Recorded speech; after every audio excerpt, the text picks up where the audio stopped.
plus tu ouvres le débat, alors, ce qui nous concerne tous, c'est la participation de l'Algérie. Cette participation sans émotion, sans âme, ou Avec du c'est bien recul, plus avec du compliqué que ça? recul, bien sûr, avec du recul. Non, ce fut une grande déception. C'est pas moi qui le dis. Il n'y a qu'à, il y a qu'à, C'est la Vox Populi. il y a qu'à voir la vindicte populaire, ce qu'elle en pense. Donc, je ne vais pas revenir sur ce qui a été analysé, dit par les experts, les connaisseurs du football. Moi, personnellement, je me suis toujours privé de parler de cette équipe nationale pour plusieurs raisons. Parce que, d'abord, j'étais dedans. Donc j'ai préféré prendre beaucoup de recul par rapport aux apparitions médiatiques. Et puis bon, là, après la Coupe du Monde, on peut en parler, on peut discuter, on peut faire les bonnes analyses qu'il faut. Mais personnellement, je m'attendais à cette désillusion. Parce que je la voyais venir, cette équipe. Et, et ça, c'est d'abord le choix du sélectionneur. Aujourd'hui, tous ceux qui disaient que c'était pas le bon entraîneur, le bon coach, ben, ils ont eu raison, le bon choix. Est-ce que cette débâcle incombe seul et seulement à l'entraîneur? Non, pas seulement à l'entraîneur, parce que le choix de l'entraîneur, C'est une responsabilité non, collective. d'abord c'est le choix de la fédération. Est-ce que la fédération, quand M. Belmadi à l'époque, avait fait les bons choix? Est-ce qu'elle est déjà prête pour justement faire passer cette équipe à un autre cap et ramener un entraîneur qui puisse la faire progresser et valoriser tout le potentiel qu'elle a? Aujourd'hui, on voit que ce n'est pas le cas. Il y a eu des avertissements, on les a eu pendant les 2 ans. On a eu par exemple le match contre la Guinée à Alger, perdu de 1 pendant les éliminatoires de la Coupe du Monde. On a eu ce match contre la Suède, notamment en première mi-temps, on perdait 4-0 à un moment donné. Et puis il y a eu ce match contre le Nigeria. Et le Nigeria, c'était un match qui ne pardonnait pas parce que c'était la compétition phare. C'était la CAN en quart de finale. Tu ne cadres pas un tir. Ton contenu il est très faible, tu passes à côté. 3 avertissements n'ont pas suffi à cet entraîneur qui continuait à faire des changements à tort et à travers. On n'a jamais vu une sélection nationale stable. Aujourd'hui, tu demandes à n'importe quel supporter d'une autre équipe, il te donne le 11 de l'équipe de France, le 11 de l'équipe d'Angleterre, à un joueur près ou à 2 joueurs près par rapport à une blessure, ou une méforme ou une suspension. Avec le choix.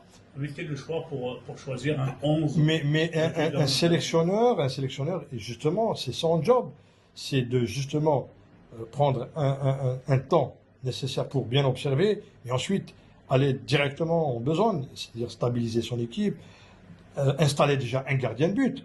Nous sommes la seule sélection au monde qui arrivons à une Coupe du Monde sans connaître la veille du match qui va être dans les buts. Dans toutes les sélections, on a le number one, le numéro 2. Est-ce que c'est la faute d'un sélectionneur de ne pas avoir de gardien de but? Parce qu'aujourd'hui, réellement, l'Algérie possède un gardien de but de niveau international. On a des gardiens de but. Peut-être qu'on n'a pas de grands gardiens de but. On a des gardiens de but.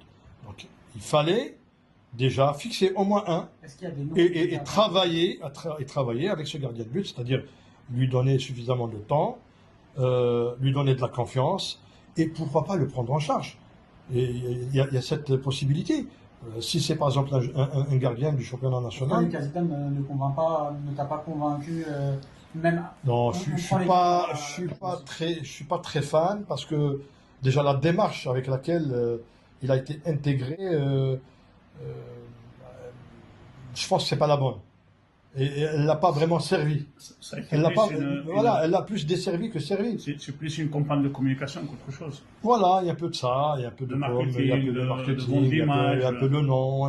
Donc on a voulu tout de suite, en pensant que. Est-ce que réellement aujourd'hui il y a des gardiens mieux que le président? Moi, je pense qu'il y a des gardiens, peut-être qui ne sont pas de la trempe de ceux qui sont passés par l'équipe nationale, mais on a de bons gardiens. Qu'il faudrait prendre en charge. Il était là, le gardien de l'USMA, Van Volt. Oui, mais le gardien de l'USMA, c'est qu'on l'a mal utilisé. C'est un gardien qui a été déstabilisé, parce que c'est un gardien qui devait être là bien avant. Il n'a pas été là. Il ne faut pas oublier que le gardien de l'USMA, il a deux coupes de la CAF, il a eu une super coupe. Mais c'est pas lui qui les a eus. Oui, mais je parle de son équipe, c'est l'USMA. Mais il était le gardien du l'USMA. Donc il a fait beaucoup de matchs en Afrique, il a de l'expérience, il a des qualités. Là, on parle pas de l'Afrique, là, on parle d'une Coupe du Monde. Hein. Oui, d'accord. Mais si ce gardien-là, on l'avait installé en équipe nationale assez tôt, et on lui avait donné suffisamment de confiance, quand je dis que ce soit de la part du staff, que ce soit de la part de ses coéquipiers, de la défense, etc., je pense qu'il aurait donné plus que ça. Mais après, quand tu traites contre 3 fois rien et que tu le dégages la veille d'un match parce qu'il s'est chamé avec un des cadres de l'équipe et quand le gars rentre, voilà, quand le gars rentre de la Coupe d'Afrique, il annonce Voilà, ça fait un voilà, sa carrière internationale. sa retraite internationale, ça c'est pas bon. Après tu le rattrapes. Non, après ça devient du n'importe quoi. Donc c'est un tout. Cette gestion-là rocambolesque de la ressource humaine de l'équipe nationale en Coupe du Monde, elle a montré ses limites. Et à la Coupe du Monde, ça ne pardonne pas. Comme je l'ai dit tout à l'heure, c'est un examen suprême. Et on a évolué pendant 2 ans caché. Le jour où tu joues une Coupe du Monde, tu peux pas te cacher. Non, on n'est pas en train de faire le procès du gardien de but. Bien sûr. On parle d'un ensemble, et on parle surtout des choix de l'entraîneur, qui, à mon sens, n'ont pas été judicieux sur la durée dont il avait eu la charge de l'équipe nationale. Moi, je suis persuadé que c'était pas le bon entraîneur qui pouvait faire progresser et faire passer un gap à cette équipe. Et on l'a vu aujourd'hui, les résultats sont là, ils sont implacables. Il faut rappeler, c'est le sélectionneur le mieux payé. Oui, mais ça c'est un autre aspect. Ça c'est un autre aspect. Ça c'est un autre aspect parce que Payé par le contribuable algérien. oui, bien sûr. Oui, parce qu'on a monté en quelque sorte tout le scénario de Petković. On l'a monté beaucoup plus par rapport à l'ex-entraîneur que par rapport à un véritable projet où au bout on avait des objectifs. Mais quel entraîneur c'est? Il n'a pas une grande carrière en tant qu'entraîneur. Son palmarès, il n'est pas exceptionnel. Il est rachitique. Il est rachitique. Une Coupe d'Italie. Son seul fait d'armes, c'est d'avoir battu un jour la France lors d'un Là, tournoi. même la Suisse évolue dans son histoire sans Petković, la preuve avec. Exactement. Avec ce qui se passe Et elle a fait actuellement. mieux, là. Elle a fait mieux. Alors qu'en 10 ans, il n'a pas réussi à leur faire franchir un palier. La Suisse, elle a vraiment fait suer hier l'Argentine. Ah oui. Donc, s'il n'y a pas eu cette sortie d'Ambolo après le deuxième carton jaune, je pense que C'est pas le même match. Hein. ça serait pas le même match. Donc il n'y a pas photo entre cette Suisse-là et la génération dont il avait en charge Petković. Donc moi je suis pas fan de cet entraîneur. La sélection algérienne, avec, je le dis encore une fois, avec tout le potentiel qu'elle a, est un entraîneur encore plus compétent, plus affûté, et puis qui s'engage, plus engagé. Parce que Petković, il n'a pas fait l'effort, même pas d'apprendre la langue, de communiquer avec le public algérien, avec les médias. Il est resté dans sa tour d'ivoire. Même ses entraînements, même ses séances d'entraînement, et j'ai des échos, ne sont pas vraiment très fameuses. Et puis, l'attitude, ce qui a tué les Algériens, c'était à la fin du match contre la Suisse. J'allais y revenir. Et ça, c'est impardonnable.